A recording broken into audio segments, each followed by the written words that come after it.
Guys, what's up? What's up guys? Good morning, good afternoon, good evening kung kailan nyo pinapanood tong video na to, no? By the way, I am Jose Manuel Vinieto. You can call me JM, you can call me Daniel Padilla, you can call me Aljo. Kahit anong pangalan, no?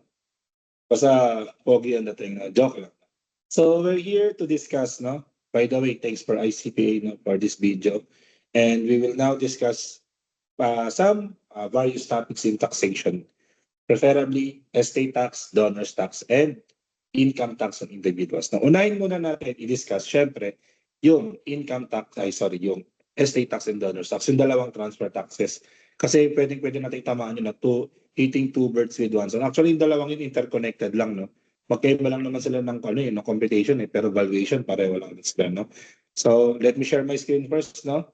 Let me share my screen. And syempre, bago tayo mag-start ng mismong discussion natin, let me share with you kung ano ba yung estate tax and transfer tax sa loob ng board exam.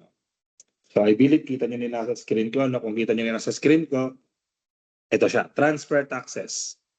Sa transfer tax, by the way, ang syllabus na ginagamit natin yung October 2022 pa, no? Nung panahon na pumasa ako ng board exam. No?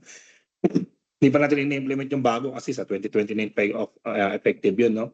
So wag mo na yun, yung luma pa rin tayo. No? So transfer taxes, sabi dito meron tayong 12 items composed of 17.14%, no? Pero maniwala kayo sa hindi, never nasunod dyan mga yan. Never nasunod tong table of specifications. No, guide lang to, pero wala, never tong nasunod. No? Nakalagay dyan, 1 easy, dito, 9 average, tapos 2 difficult, no? For a total of 12 points. Pero kung tatanungin niyo kung ang transfer tax sa board exam ay napakadali lang. Hindi siya sobrang technical, no? Actually, puro theory lang siya, no? Ano ba mga tinatanong doon sa transfer taxes? As isa-isay natin. Principles involving estate tax, classification of decedent. Dalawa lang naman ang decedent eh. Testator saka hindi testator, di ba? Identify kung ano ba yung part ng gross estate, kung sinasama ba o hindi. Common sense lang naman kasi ito, kapatid, no? Pag isasama mo sa gross estate, kung sa'yo yan, buong buo. Di ba? Kung sa'yo yan. Kung di mo property yan, hindi yan kasama sa'yo, no? Siguro may mga ano lang dito, may mga parang technicalities lang ito with regard to transfer for insufficient consideration. Pero more or less common sense lang itong determining gross estate. No? Siguro ang hindi lang common sense dito yung mga parte na excluded by special law, yung mga benefits from SSS PhilHealth, no? Saka yung mga US veterans, something, no? Then yung mga deductions na binabawas sa gross estate, no? Siyempre, determination ng tax credits, so on and so forth. Yung ganoon din sa donors tax, no? Ano yung principles ng donors tax, ano yung mga taxable donation, classification ng donors, so on and so forth, no? So total of 12 items. Kung ako tatanungin, kung ako yung totoong examiner nito, syempre tig 6 points yan. Dalawa lang naman transfer tax eh. Estate tax saka donors tax. Pero guys, maniwala kayo sa hindi, never itong nasusunod. Noong panahon ko, I believe, konti lang ang transfer tax. Wala pa atang 10.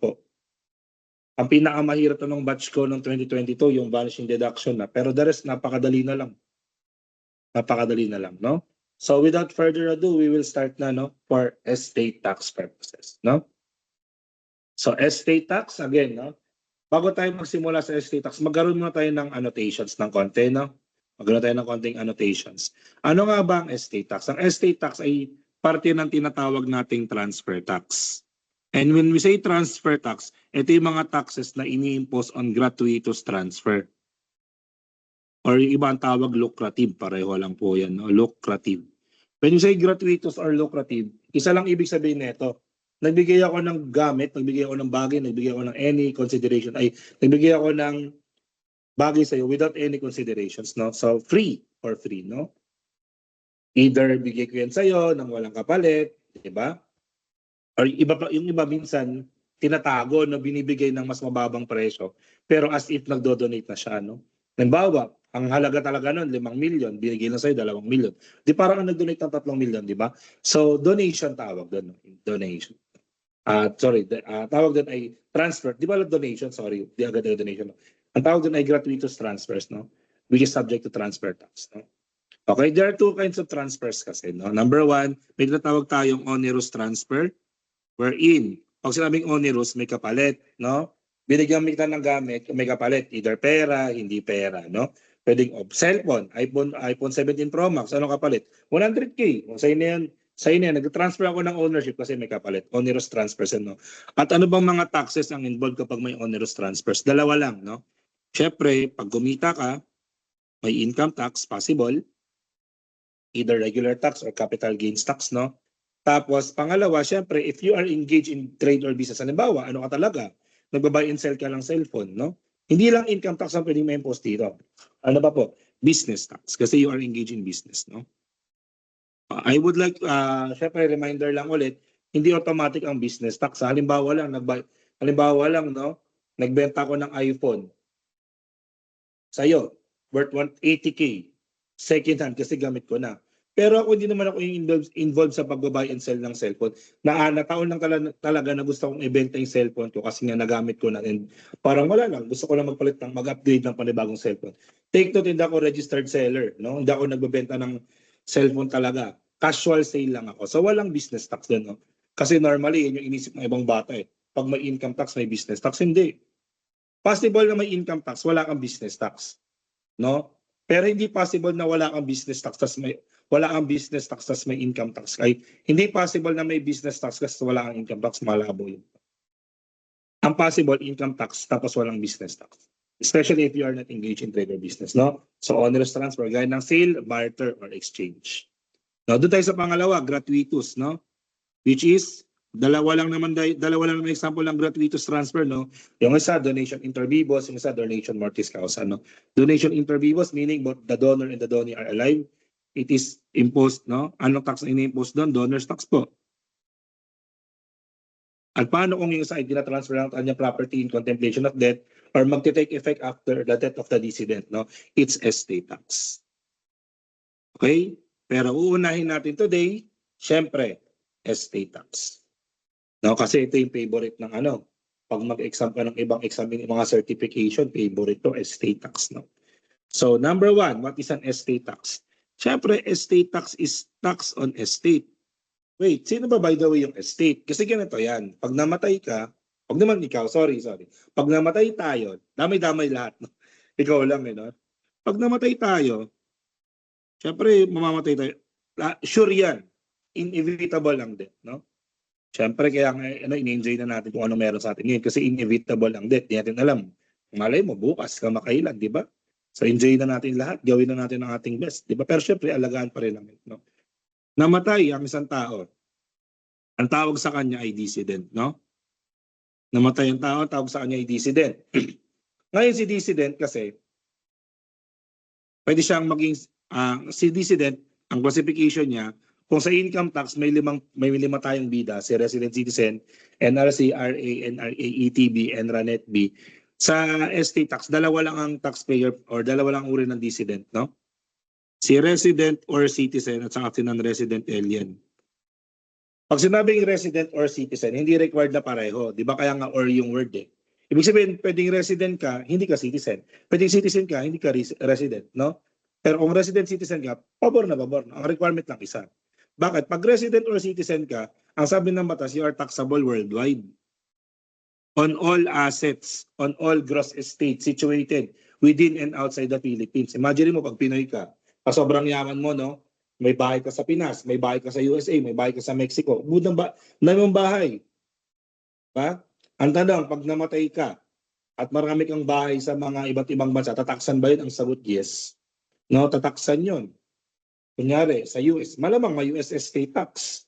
No, tandaan nyo, may estate tax din ng ibang bansa, tayo meron din. No? So, tataksan ka doon, tataksan ka sa kahit anong property situated worldwide. No? Pag non-resident alien ka, taxable ka lang within. Oh, by the way, resident citizen lang nabanggit ko, pero tandaan na, pag sinabing resident or citizen, pasok dyan sino? Sino yung non-resident citizen? Non-resident citizen. Bakit? Hindi ka nga resident, citizen ka naman. Kasi or nga yung requirement, di ba? Ibig sabihin yan, pag OFW ka at may property ka sa, halimbawa lang immigrant ka, hindi na lang OFW, o immigrant ka, so, taga-Canada ka na, may bahay ka na sa Canada, may bahay ka rin sa Pinas, tapos namatay ka, tataksan mo yung bahay mo sa Canada at sa Pilipinas. Ang sagot, oo. Bakit? Kasi nga, resident or citizen are taxable worldwide, no? O wag ihahalo-bilo sa income tax ha. Sa income tax kasi ang tinataksan doon income. Tapos pag non-resident citizen within the Philippines lang, ito worldwide. Wag halo wag halo. And syempre kung resident alien ka, halimbawa di ka nga Pinoy, dito ka naman na. Dito ka na nag-asawa, dito ka na nagtrabaho, extended ang stay mo, namatay ka dito. Taxable ang properties mo within and outside in the Philippines, no? Pero pag income tax again, income situated within the Philippines only, no? Pag non-resident alien, same rule sa income tax, taxable lang siya within. O tandaan na, no need to distinguish between engage in trade or business or not. Kasi nga patay ka ni. Alam mo tsaka hindi naman, wala naman kinalaman sa business ang estate tax eh. Diba? Whether you are engaging in business or not, as long as you are dead, tataksan ka. Now, si dissident kasi, pwede siyang mamatay ng, alam niya. Meaning, napoforsing niya nang mamamatay siya. Siyempre, matanda na siya. Or pinalano niya na to. Ba't niya pinaplano? Lalo yung mga mayayaman, di ba, pinaplano ang pagkamatay. I mean, pinaplano pagkamatay. Pinaplano ang mga properties na ipapamana pagkamatay, di ba? Henry C. Sa SM niya, di ba? Kaya yung mga C-siblings, ang yayaman pa din eh. Imaginein mo, namatay na si Henry C. pero yung mga anak niya at yung mga kamag-anak na yayaman pa rin. Pinaplano kasi eh, di ba? So, anong tawag sa taong namatay na pinaplano niya? At syempre, nagsulat siya na kung saan nakalagay dito na, uy, pag namatay ako, ibigay mo to kay ganito, ibigay mo to kay ganyan, ibigay mo to ng ganyan. As long as hindi na mabalilate yung tinatawag natin legitimate. Ang tawag sa kanya ay testator. No? Si testator, yan. Siya yung may tinatawag na valid last will and testament. No? Nagsulat siya on his own hands, last will and testament. O walang magtatanong pag walang kamay si testator, ha? Testament. Pag walang kamay, edi delikado yan. Diba? Pero ang sabi kasi na batas, on his own writing. No? Kung wala man siyang kamay, hindi pasulat niya sa iba. Basta yung sinusulat nung nagpapasulat sa kanya, yung saktong-saktong sinulat niya. No? Testator ang tawag sa kanya kung saan may valid last will and testament. No? At nakalagay doon kung sino yung mga magmamana. No? So, dissident. Ang tanong, si dissident ba ang taxpayer for estate tax? Ang sagot, hindi. Kawawa naman yung tao. Patay na yung tao eh. Huwag mo nang hayaan mo na siyang mamayapa. Let him be in peace. Let her or him be in peace. Patay na siya eh. Siyempre, si dissident kasi may mga properties yan. O, magsulat tayo ng araw. May properties yan. Diba? Meron siyang box at sa box na yun nakalagay lahat ng ipapamana niya. At ano ang mga nasa loob ng box? Ang acronym natin dyan ay PRO. O PRO. Pwedeng mga properties, lupa, bahay, kotse, shares of stocks, diba? Rights. O pwedeng mga franchise, mga intangible assets, kung ano-ano pa, no? Or mga renta, usufructuary rights. And syempre, hindi lang properties and rights ang pinapasa kasi mga assets to eh. Tandaan, pati utang, napapasa, obligations. Yun nga lang, may limitation ng ating batas that we cannot absorb or we cannot pay our outstanding liabilities, no? Kung ang asset natin 120 million lang, ang pinamanang utang sa atin 150 million hanggang 120 million lang, no? Pag naman, grabe naman, no? Pag siningil pa yung 30 million na sobra. No, namatay na nga lang, pinamanahan pa ng utang, di ba? Okay? So, properties, rights, and obligation. Anong tawag sa grupo ng properties, rights, and obligation na pinapasa ni dissident or ng testator in case na may valid last will and testament siya? Anong tawag dyan? Ayan yung estate. Yan. O question, sa estate tax, sinong taxpayer? Ang sagot, si estate. Hindi si dissident. Kaya nga estate tax eh. Sir, ba't ganun? Kung si estate ang taxpayer, ibig sabihin taxpayer yung apartment unit, taxpayer yung resort na ipapamana ko, yung utang na, hindi. Siyempre tandaan mo, alam ko naman yan, common sense, walang kamay at pa ang estate. Walang kamay at pa at utak ang mga estate. Pero siyempre si dissident, malamang sa malamang, may inappoint yan para mag-manage ng property. Ang tawag sa inappoint ng dissident para mag-manage ng kanyang properties at siya yung maging parang punong abala sa pag-distribute ng mga properties sa kanilang mga heirs or beneficiary, no? Si executor. Executor ang tawag kung si estate ang namili. Ay si dissident ang namili, no? Nakalagay ito sa valid last will and testament niyan, siya magbabasa ng ano. Oh, ito na. Ang sabi ng ating dissident, di ba? Siya si executor, siya yung inappoint mismo ng decedent na mag-execute, literal, no? Nung nakalagay sa valid last will and testament. No? Eh, paano kung walang inappoint? Hindi, syempre, tutulungan ka ng state, ng estado, no? Ang tawag sa'yo, administrator.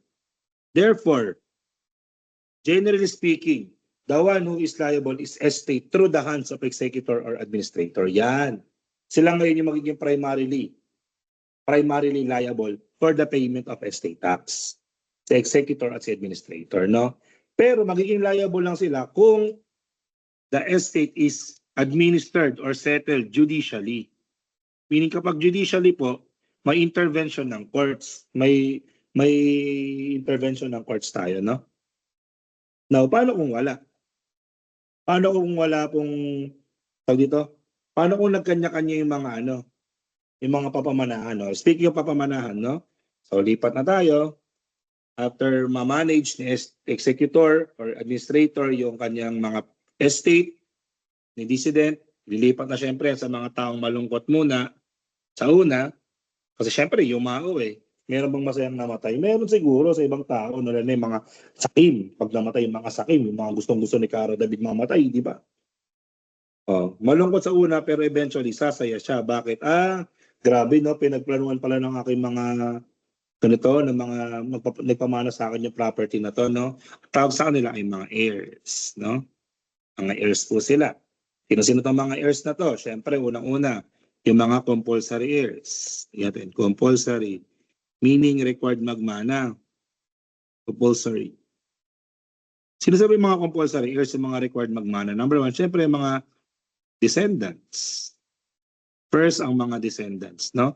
Anak, apo sa tuhod, kahit illegitimate child, magmamana yan. Kahit nga legally adopted child, magmamana yan. Okay? Magmamana yung mga yan. Kung walang mga anak, ang next na in line na magmamana, kung walang anak, edi mga ascendants, no? Again, primary, compulsory heirs sila, no? Secondary compulsory heirs para sila, sorry. Primary ang descendants, secondary ang ascendants. Okay? Pero, to make it short, compulsory, magmamana pa rin sila. Pero second in line lang ang ascendants kung walang anak, no? Pangatlo ay pangalawa, yung laging magmamana, no? Regardless kung may anak or magulang, ang tawag sa kanya si concurring heir. Sino to? Hindi yung asawa mo, the legal spouse. Okay, lagi yung magmamana yan, no? Concurring heirs. Kaya nga lagi may share of surviving spouse sa computation ng gross estate, ng taxable estate, no? Pangatlo, what if walang asawa? Walang asawa, walang compulsory heirs, walang descendants. Sino yung pangatlong pwede magmana? Yung mga relatives. Up to 5th degree of consanguinity, no? Yan, pwede magmana. In case na wala pa rin talagang makitang asawa, anak, magulang, di ba? Relatives of the 5th degree of consanguinity. At kung wala pa din, relatives, grabe, no? Solo flight na to. Pwede magmana ang tinatawag nating the government, no? The estate mismo. Okay? So, tatandaan, ito yung mga magmamana. Compulsory heirs, ascendants, ba? Concurring heirs, the legal spouse, the relatives up to 5th degree of consanguinity, and the government, last but not the least, no? Tandaan na, lagi magmamana una ang compulsory. Concurring heir, lagi yan magmamana. Whether may anak or magulang, may magulang or wala, may anak or wala, ang spouse lagi yan magmamana. Kung wala pa rin, syempre doon ka na sa inyong mga kamag-anak up to 5th degree of consanguinity. Question, pwede ba tayo magpamana sa mga wala dito sa 1, 2, 3, 4? Ang sagot, pwede. Pwede tayo magpamana sa mga wala sa 1, 2, 3, 4 ng heirs as long as ito ay nakalagay sa valid will.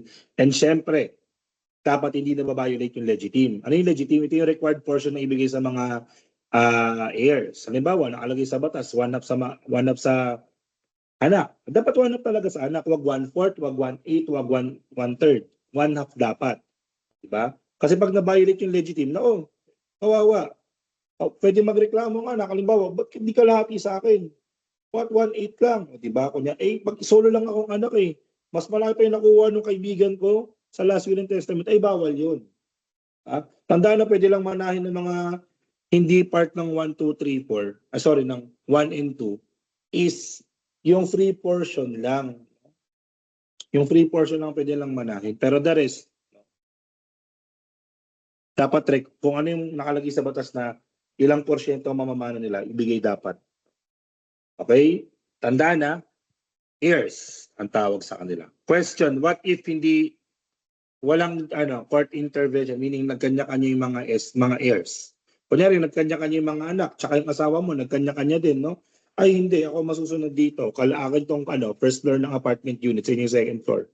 Diba kasi mas malaki yung first floor kasi second floor eh. O nagkanya-kanya sila, tapos pumayag naman. Pag nagkanya-kanya sila, sino ang liable?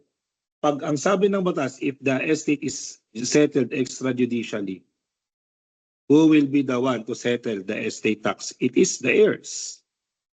Okay? So, tandaan, primarily liable kapag judicially settled is the executor or administrator or the estate.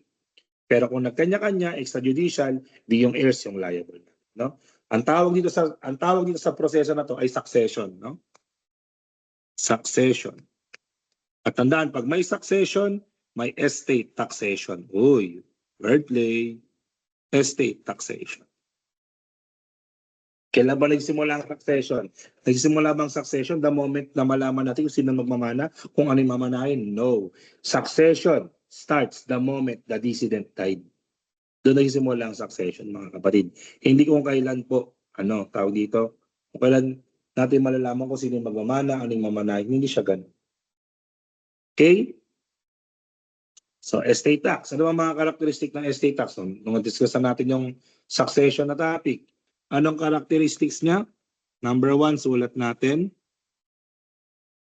Number 1, estate tax is a privilege or excise tax. O, wag malilito sa excise tax ha. Kasi baka ang alam mong excise tax yung sin articles. No. May pangalawang mukha ang excise tax, parang karamihan yan. Sa harap, excise tax na sin tax. Sa likod, ito yung privilege tax. Bakit? Hindi porket nag-transfer tayo ng property sa estate tax, property tax na to ha. Tandaan, ang tinatax nandito is the right or the privilege to transmit your inheritance to the next generation, no? The right to transmit, not the property transmitted, ha? Kaya hindi siya property tax. Privilege tax po ang estate tax. Kasi hindi naman lahat ng tao kaya magpamana pag namatay. At saka di ba nagkakaroon ng unjust enrichment? Imagine mo, yung taong mahirap lang dati, nangasawa lang ng mayaman, biglang bug. Nung namatay yung mga asawa niyang mayaman, bug, biglang yaman.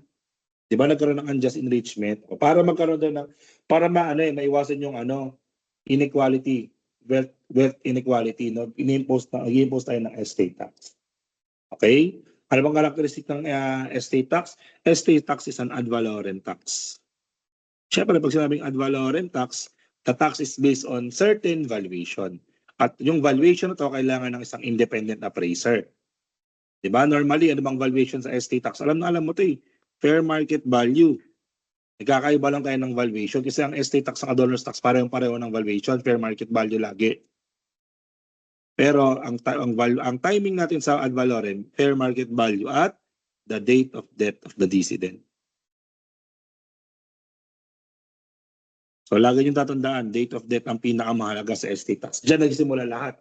Diyan yung due date, diyan yung valuation, so on and so forth. May ad valorem tax ang estate tax. Hindi siya specific, hindi siya nakadepende sa count or sa units of measurement, hindi siya nakadepende sa per kaha, per litro, per box, hindi siya ganun. Siya ay nakadepende sa certain valuation na kailangan ng isang independent appraiser. Pangatlo, ang characteristic ng estate tax? Estate tax is a national tax, syempre. When you say national tax, ang buwis na nakukuha sa estate tax ay nagiging part ng national fund, no? At sino nakokolekta ng national tax? Wala lang iba pa, CBIR. To be specific, saan binibigay ang estate tax? Since ang estate tax ay hindi recurring tax, no? Lagyan na natin ang characteristics. Number 4, it is a non-recurring tax. Ano ibig sabihin ng non-recurring tax? Hindi siya pinafile quarterly, annually. Di ba di gaya ng income tax? Income tax may quarterly na, may annual pa. Business tax may quarterly filing, di ba? Walang ganun sa estate tax kasi hindi ka naman quarterly namamatay, B. Hindi ka naman annually namamatay, B. May immortality sa ML, di ba? O Aegis of Immortal sa Dota 2. buhay lang, ganun. Non-recurring tax, kasi nga, one time lang siya binabayaran. Yon, no? One-time transaction or ONET. Yan. Yan yung tawag sa BIR pag magpapakomit ka ng estate tax, no?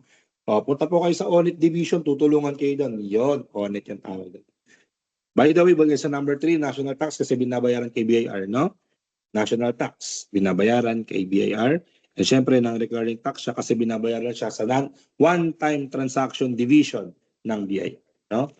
Ano pang karakteristik ng estate tax maliban sa national, ng recurring at valorem? Ano ba po? This tax is also, tawag dito, yan, ad valorem, national, okay, so kompleto na pala siya. Okay? So, estate tax. Balikin na natin yung notes natin, ha? Estate tax. By the way, nakalimutan ko palang banggitin, no? Characteristic ulit niya. Sorry, hindi ko lang naalala. Number 5, isang characteristic ng estate tax hindi mo dapat kalimutan, estate tax is a proportional tax. Pag sinabi proportional tax, it is a tax on fixed percentage. Konting recap lang sa history ng taxation. Before train law, or before 2018, no? Alam niyo ba na ang estate tax ay progressive?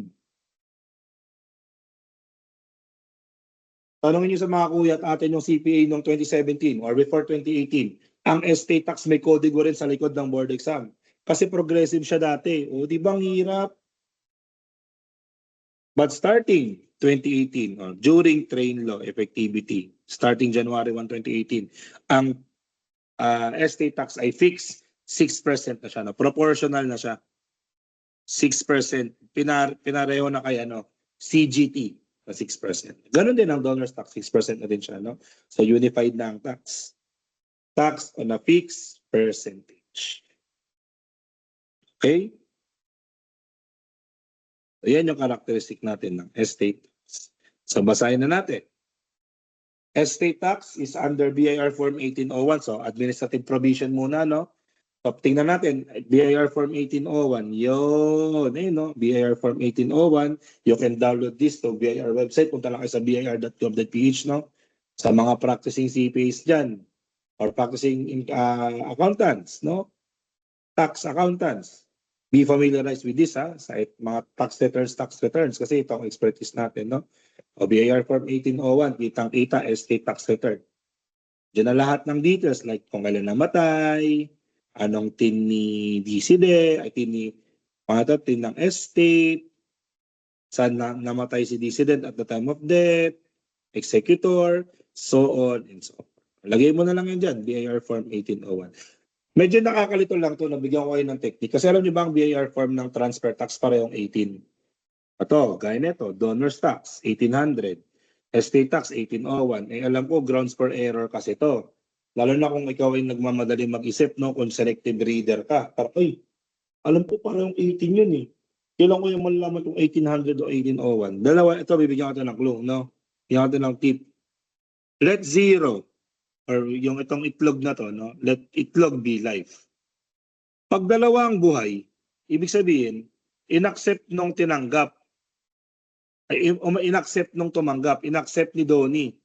Tapos parehong buhay si donor sa si Donnie. Hindi, ang 1800, since parehong buhay, for donor's tax. Paano kung yung isa patay na, yung isa buhay? O di ba, buhay pag zero, itlog buhay. Pag namatay na, straight line na. Bakit straight line na? Di mo alam kung sa langit pupunta o sa impyerno. O di ba? Kung isa buhay, isa patay, alam mo na ibig sabihin nito, estate tax yan. Oh, di ba? Panis. Sa BIR Form 1801 tayo for estate tax return. At kailan effective ang estate tax? Tandaan, effective ang estate tax the moment of death of the transferor, mortis causa. Okay? Pag namatay, automatic, magraran na agad yung statute of limitations ng estate tax 1 year from the date of death. Liable ka na. Dapat nag-ano ka na, estate inventory, nag-account din ng deduction, so on and so forth. Diba? 1 year lang yan. Mas matindi dati, 6 months lang before train law. O naabutan ko yun kasi graduate ako ng 2018, nag-take lang ako ng 2022. Diba? Pero naabutan ko yan, grabe 6 months lang yan dati. Imagine nyo pagkamatay. Diba? Paglamayin mo muna, syempre, ito naman napaka-okay, pag namatay, estate tax agad. Paglamayan nyo muna.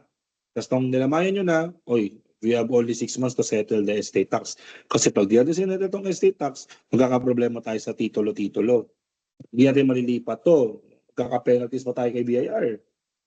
Itandaan natin, dapat bago malipat ang titulo, malinis tayo kay BIR, tsaka sa LGU, tsaka kay Registry of Deeds. Sa tatlong yun, dapat malinis tayo. Diba? So, tandaan, ang estate tax is effective after the death of transferor. Yun. Kaya nga date of death ang valuation natin at date of death din ating counting ng statute of limitations. Pangatlong bullet, the net estate of every decedent, diba? Whether resident or citizen, ng resident alien, is taxed based on 6% of the value of such net estate. No?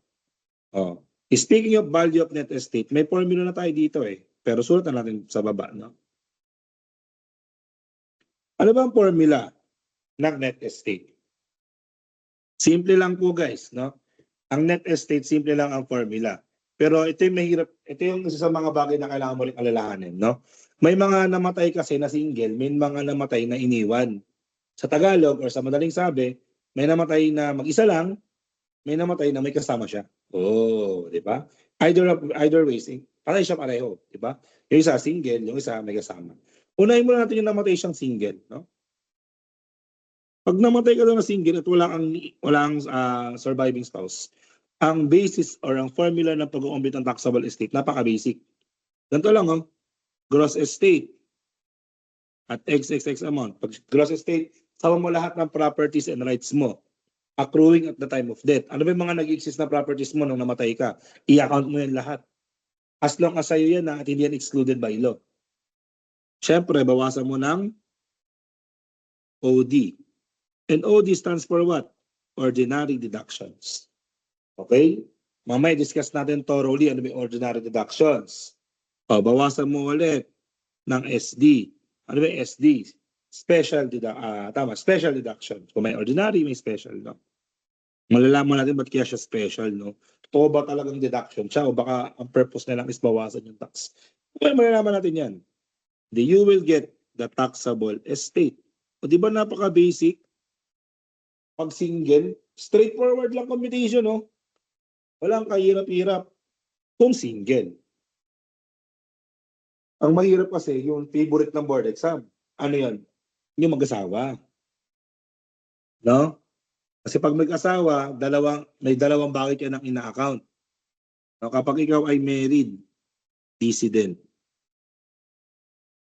may dalawa ka ng bagay na ina-account kasi dalawa na magiging part ng gross estate mo. Ano yung mga part ng gross estate mo? Number one, ito yung mga exclusive property mo.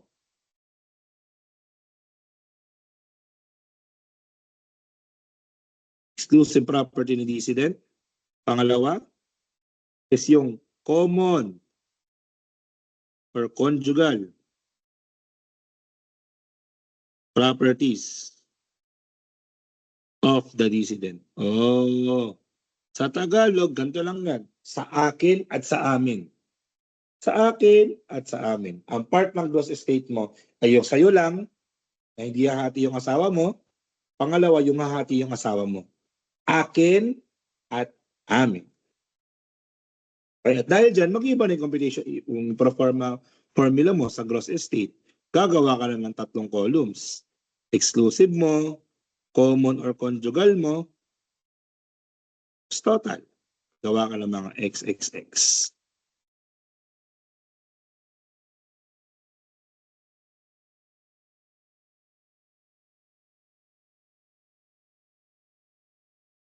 Okay? And you will get the gross estate after OD.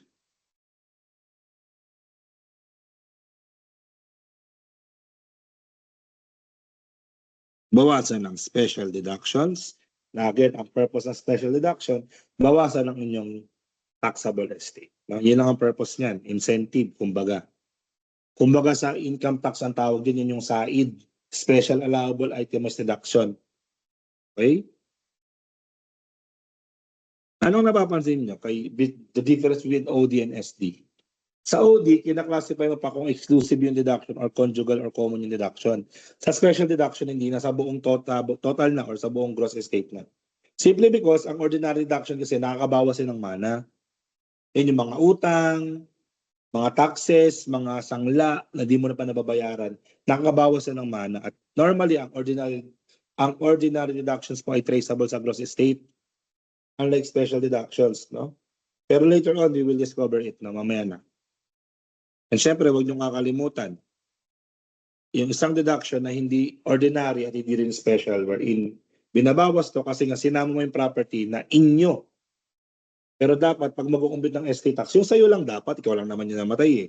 Nagkataon lang kasi may mga property ka na nakabuntot siya. E di, tanggalin mo na yung buntot niya para maumbit mo na yung tax mo. Anong tawag doon? The share of surviving spouse. By the way, I would like to emphasize or reiterate, the share of surviving spouse is neither ordinary nor special.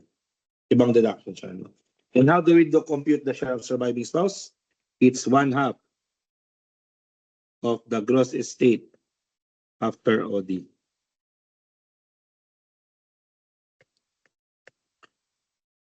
And you will get the taxable estate of a married decedent. O di ba? Anong mas mahirap? Siyempre yung married. Kasi ang haba niyan. Ang mahirap dyan, ika-classify mo pa kung exclusive or common or conjugal. Kailangan mo malaman kung common or conjugal, nakadepende sa property regime. Diba? So mamaya rin atakihin yan ha, mamaya rin atakihin yan. Pero I would like to emphasize that estate tax is a proportional tax. Tax on a fixed percentage, no?